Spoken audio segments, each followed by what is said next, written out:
When the summer ended, I returned from Lake Mahopac to the Bronx. I had some tip money, probably somewhere between $50 and $100 that I had saved uh, over the July and August. So I told my father that I didn't need an allowance anymore because I had enough to for my expenses, which were pretty meager. I did buy my own clothes,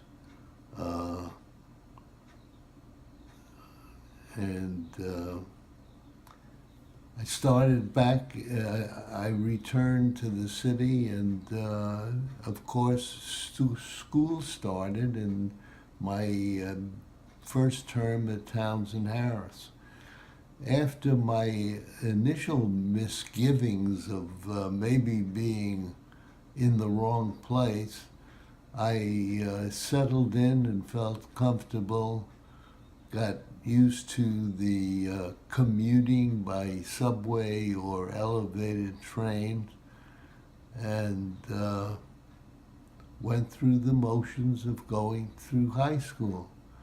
I found the teachers were very talented. They were different than public school teachers. These were really teachers from City College, and they were excellent.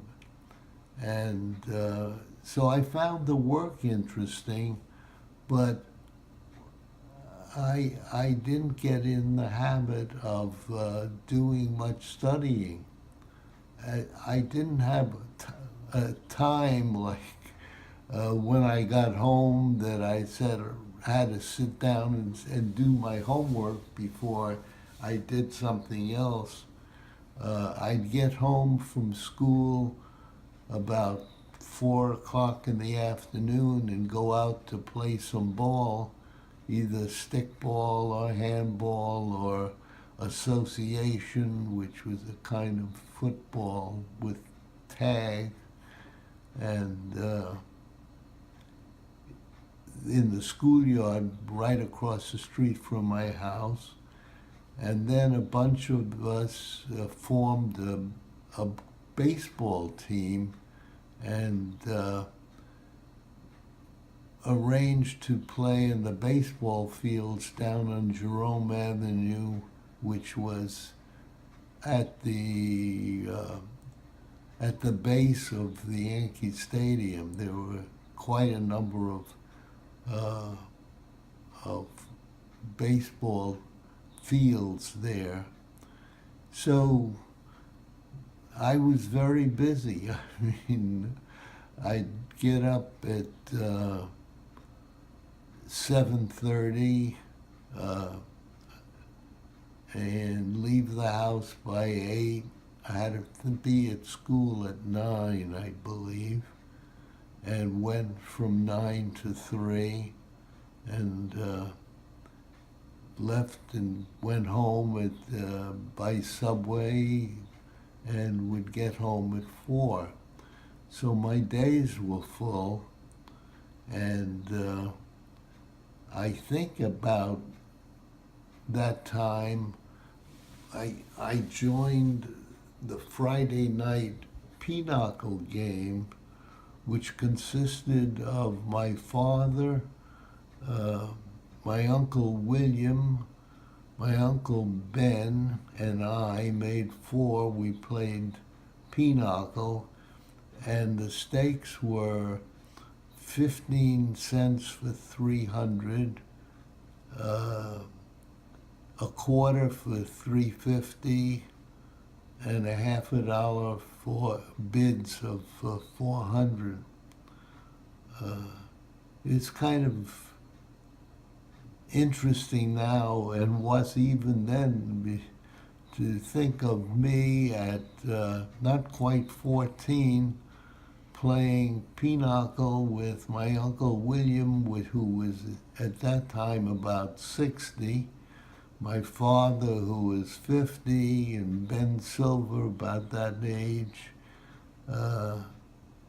And I would hold my own, and usually by being very careful in my bidding and playing tight or close to the vest, I would win a couple of dollars on Friday night and have enough money to go to the movies and get some ice cream and start taking girls out on dates, which I was very interested in doing. My hormones were working at full strength. I was big for my age, and I guess bodily developed. Anyway, I was busy as hell and having a good time. I was doing okay in school and passing all my subjects, and looking forward to 3 quick years and off I'd go to college. In the meantime, probably starting when I was 15, and the hotel was the Forest House, was doing a little better business in the wintertime, and being busy for the school holidays like Easter and Christmas and Passover and New Year's. Often I would be asked to take a train up to Mahopac and work for the holidays as a bellhop. And I could make $10, $15, $20 on a good holiday. And so I never felt lacking for money to do the things that I wanted to do. Time seemed to go very fast. Those 3 years I was busy, happy. I remember one evening after being out on a date, I came home late, and my father had the night before given me a curfew and said, make sure that you're home by 11 o'clock. And I came in about 12, and the worst thing was that I had forgotten my door key, and I had to ring the bell to have them let me in. And I was late and couldn't really explain why I was late, but I said, listen, I don't take an allowance anymore, and I really don't need a curfew. And I kind of set myself up as a semi-grown up, and my father really didn't object to it too much. I wasn't old enough to drive. You had to be 18 in those days to get a license. So I was walking or using the subway on dates and buying my own clothes and not asking for an allowance, doing okay in school, so everything seemed to be going okay. I know that I was pretty happy and satisfied, and looking forward to becoming 16, graduating from high school, and starting college.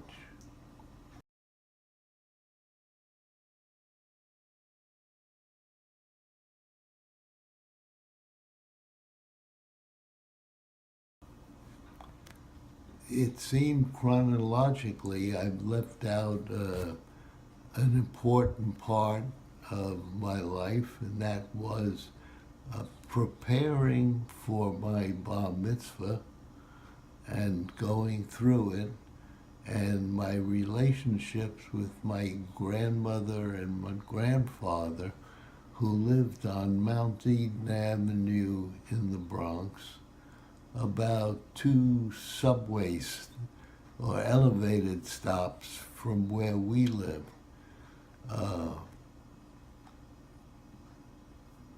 My grandfather at this time was probably in his 75 or 80,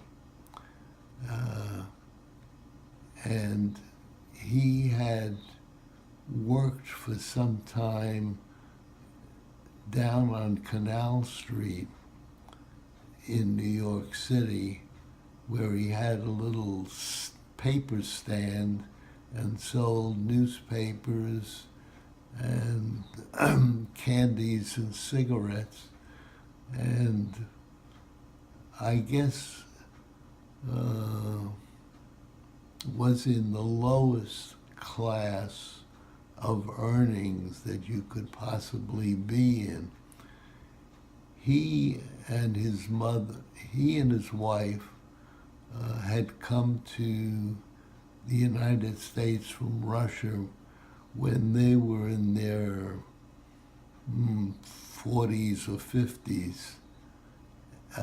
They spoke Yiddish and Russian, but didn't know any English. And through the years, they hardly mingled with English-speaking folk, and really didn't at any time learn to speak the language. They were intelligent people.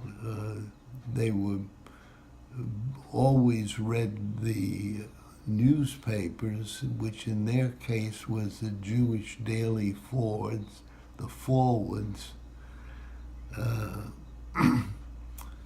And they had 5 children that were banded together into giving them some money monthly to live on.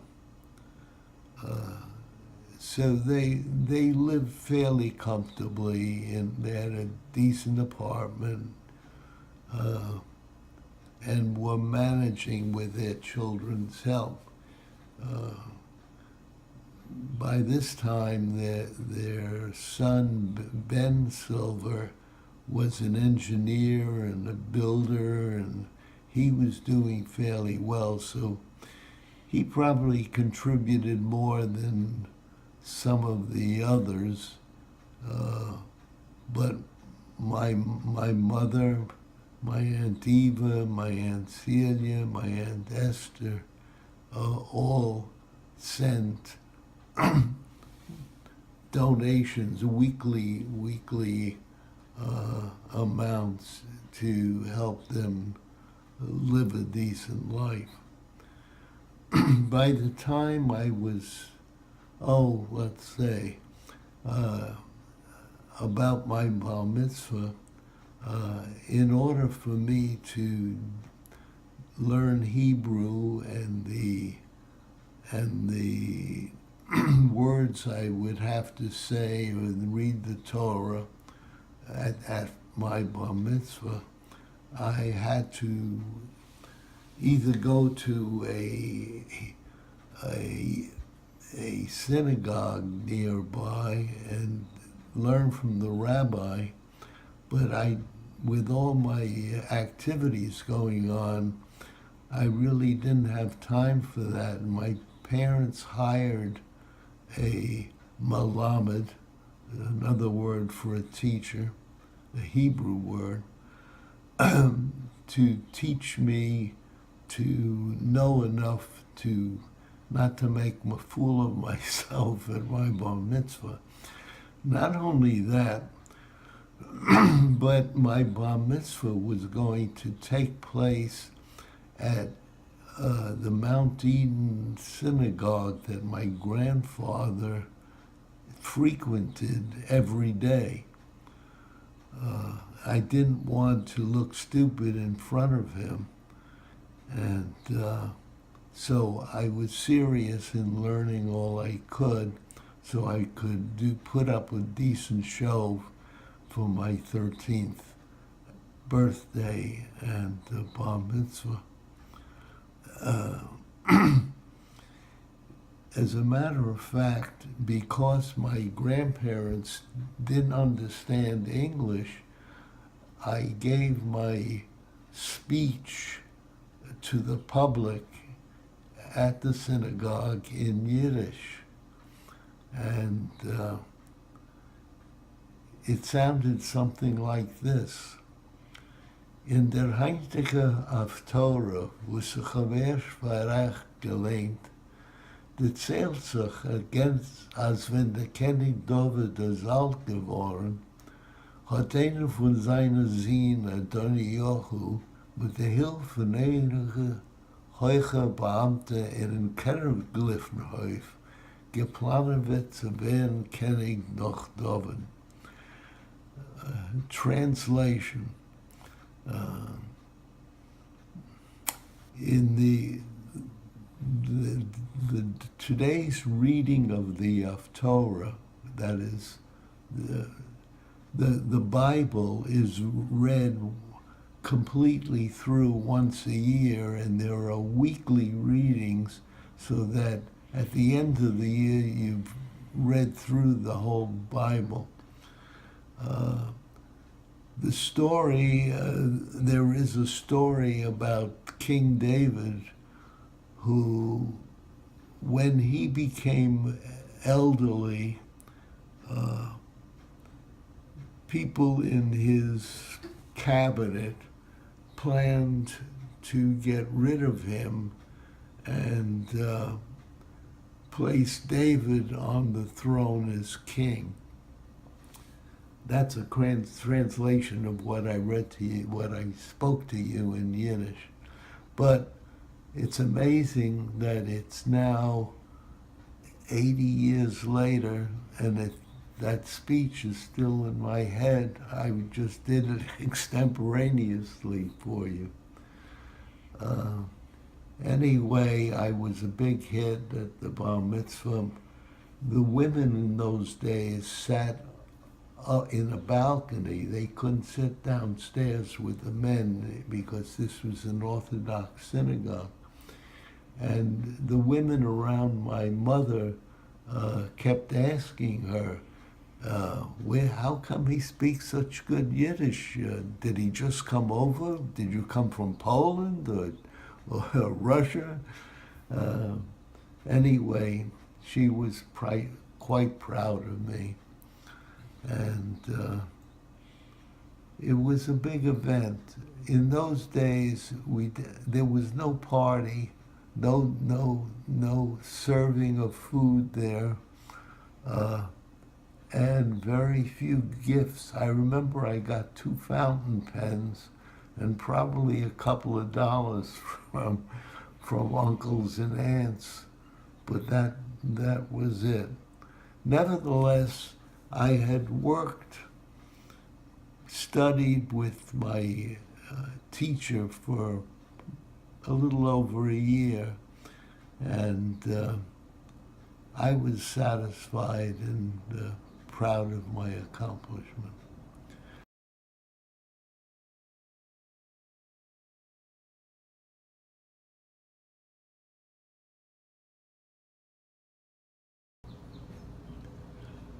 one of the girls that I went with in those years, I met at a May Day parade.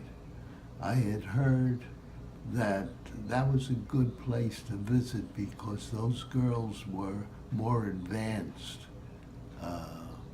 and might be more interesting. At any rate, I did meet this nice girl, and we set up an acquaintance and dates, and the friendship developed. One of the things that happened was I asked her what school she went to, and she said Hunter College. And she asked me what school I went to, and I said, well, I go to 23rd Street, because I didn't want to say Townsend Harris, but if I said 23rd Street, she could assume that I was at downtown college at City. So she accepted it, and we continued going out for about 6 months, I would say. And lo and behold, her brother ended up at Townsend Harris and met me. And I knew that he would tell her about it. So the next time I saw her, I said that I was in Townsend Harris, and as a senior, graduating soon, and if she felt uncomfortable going out with a high schooler, we could stop our relationship. But she said, no, that's okay. So we continued for a while, but I felt uncomfortable with it, and so I stopped calling her. But that was one strange thing.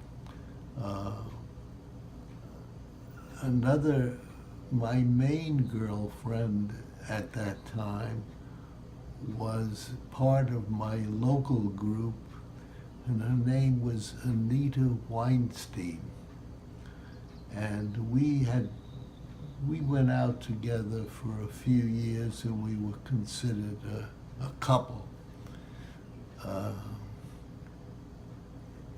Anyway, she was part of the problem that occurred when Babe and her mother and father came up to the Forest House.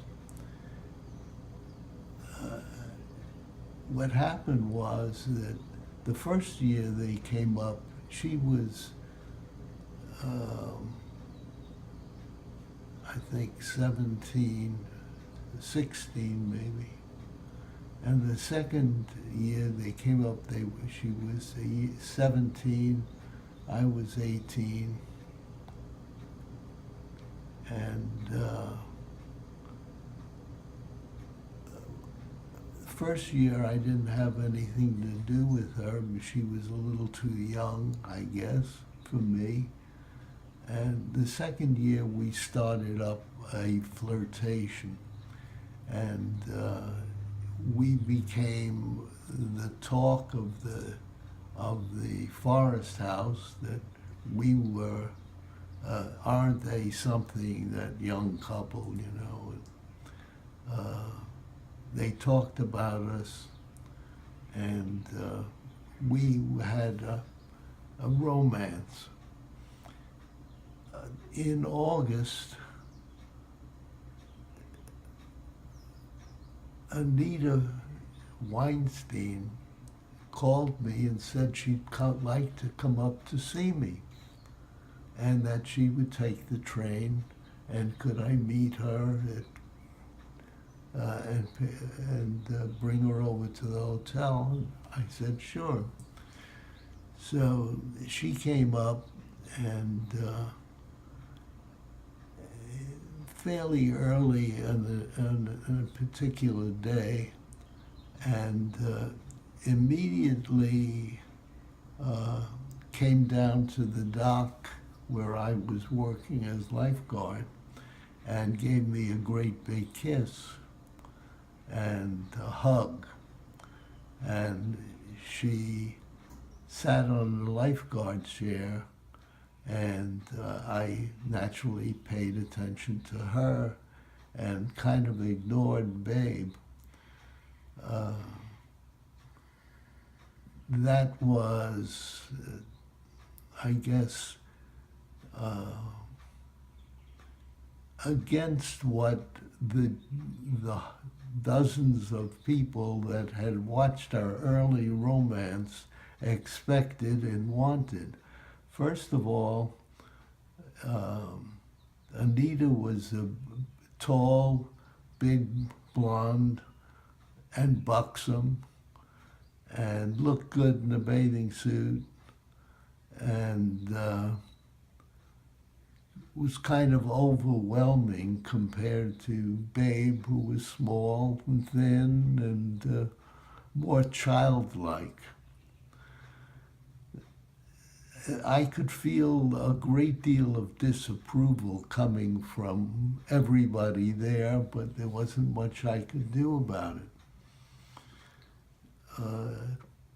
She spent the day there and had dinner, and then I took her to the train, kissed her goodbye, and she went back to the Bronx. When I drove back to the hotel, Babe's mother, Ray, was waiting for me and kind of ready to lay into me. What she did was say that she was very hurt. She thought I was unprincipled and that she never wanted to see me again. And they checked out the next day. And her parting words were something to the meaning, never darken my doorstep again. So I crossed that off. But my father he preferred Babe to Anita, and he kept talking to me about Babe's good points and her family, etc., and said, I'm sure you couldn't get a date with her again after what happened. And I said, I think I could. And so he kind of dared me to call and try to set up a date with her. I finally did, and got a fairly decent response from Babe saying that she had a school prom or something, and that if I wanted to, I could take her to it. And I said, sure, I'd be happy to. And from there on, we went, of course, as you know, later on, we got married and lived together for 73 years, and I never saw Anita Weinstein again.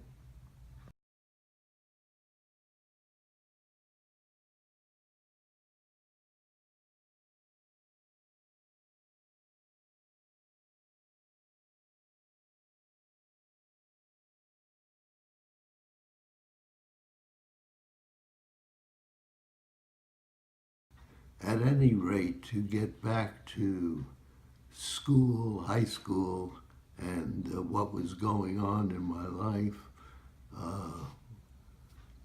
I still had a bunch of friends in the neighborhood. There were probably 6 or 8 that hung out together and went to movies, etc., and broke up into separate couples. I was still with Anita Weinstein for a while, and school went on uneventfully.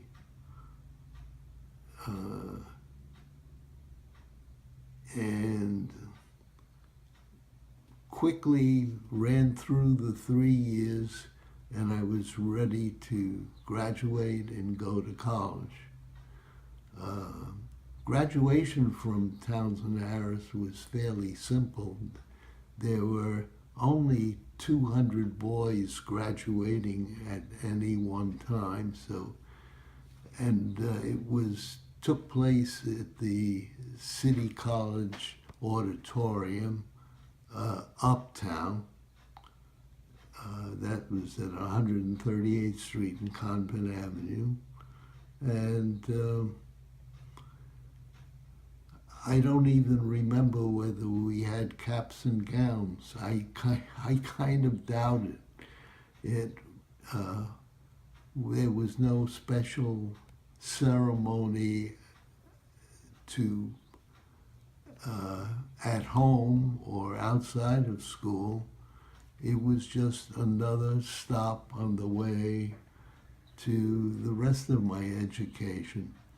And all I knew was that I would be ready to go to City College, and instead of going to 23rd Street and Lexington, I went to City College uptown because that's where the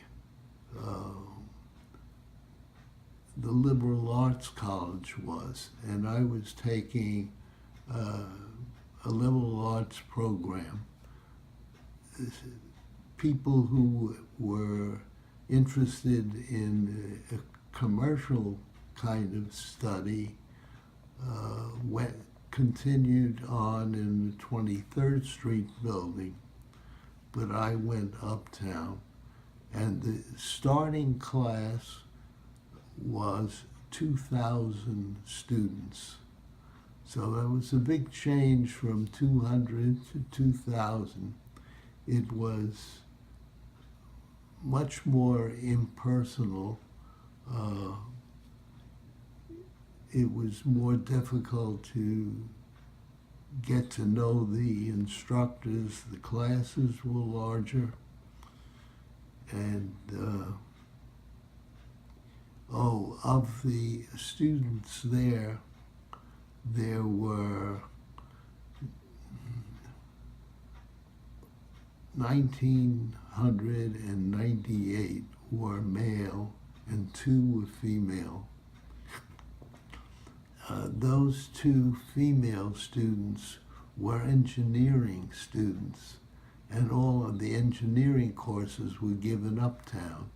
If most of the women went in for commercial kinds of things, to get a job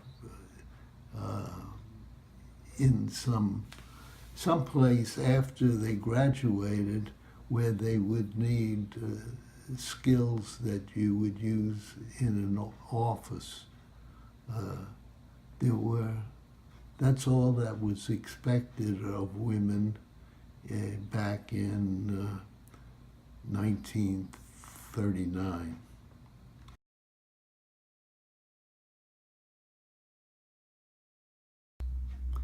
Anyway, for the next 3 years, from age 16 to 19, I went through the motions of going to college.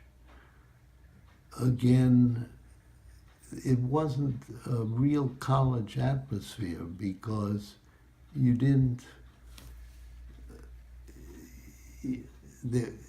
stay with any of the students. Everybody went home after school. There were no sleep-ins.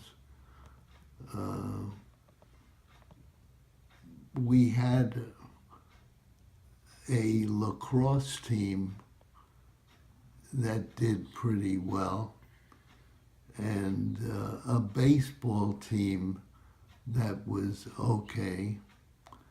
And as a matter of fact, I was interested in seeing the team play baseball, and they were going to play Princeton at Princeton. So I asked my father if he would take us there. And I got 3 other boys and me and my father, and we set off for Princeton, New Jersey. We expected that the price of the tickets would be about the same as at City College, which was 50 cents at Lewiston Stadium. But when we got to Princeton, the tickets were $5. And that seemed impossible for us to go. 5 of us would have been $25 to go to see a baseball game, college baseball game.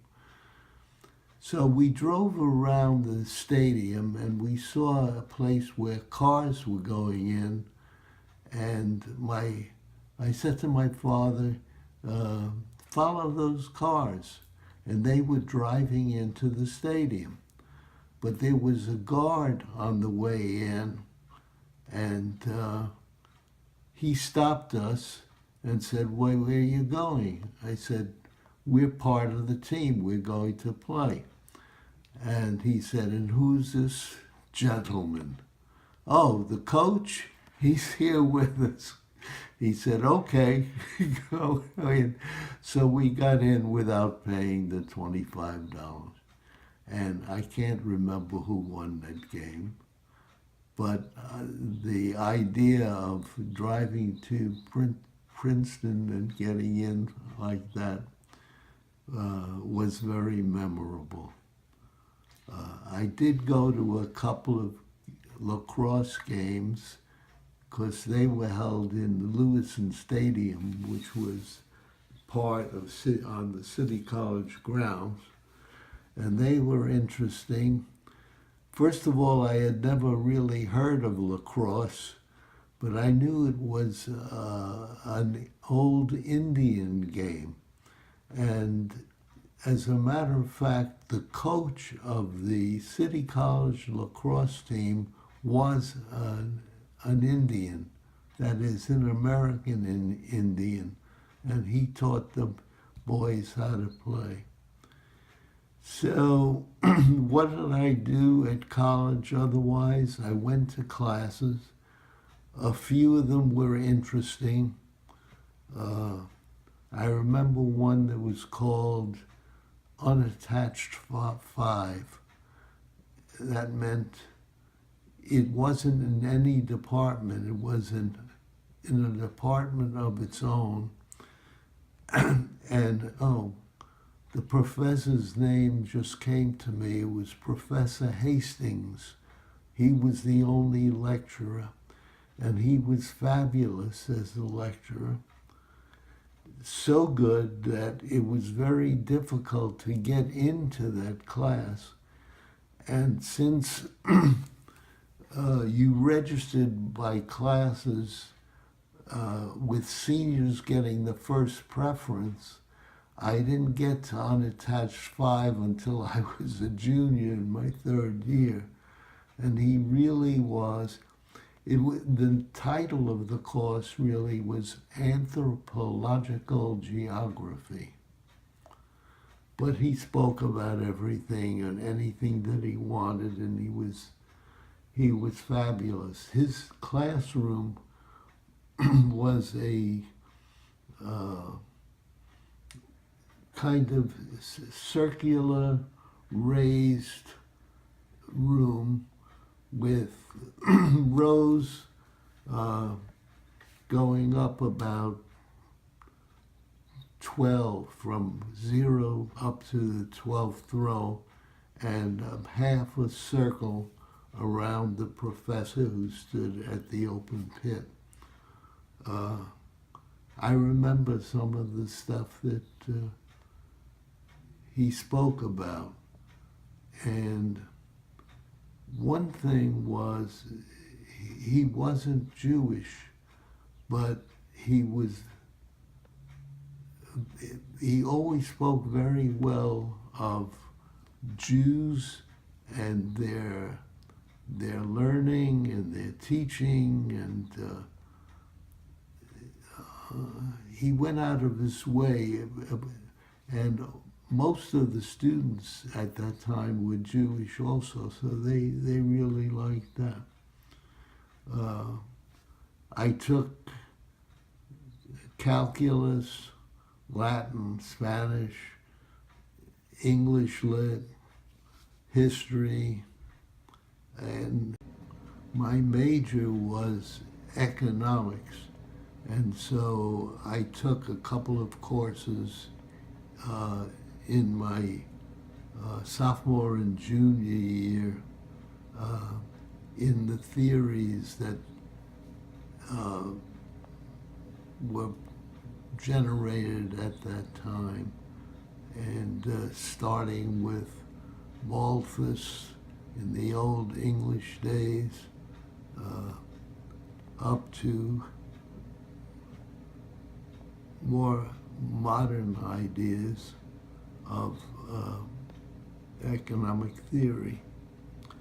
Anyway, I never did learn to study or work on my school problems and work, and I was getting C's and a couple of B's.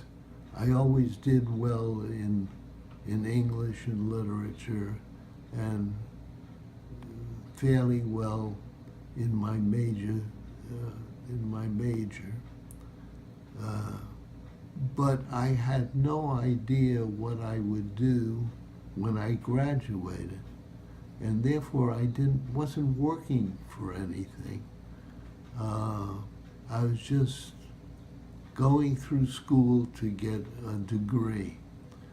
And in those days, it only cost 50 cents a term for a library card, so I didn't feel like I was wasting my money at the time that I was wasting my time. At any rate, this continued until Japan bombed Pearl Harbor, and that was on a Sunday, and I was sitting in a living room with a half a dozen of my friends, and we heard the terrible news of that Japan had bombed Pearl Harbor, and many sailors were dead, and it looks like there's no question that we will now enter the World War, declaring war on Japan. And when Germany declared war on us, we also said we declare war on Germany. And at this time, I was 20 years old, or 19. I guess I was 19. But not being that terribly interested in my schoolwork and college, I thought I would start thinking about what to do about getting into the war to be useful and to be safe and join up.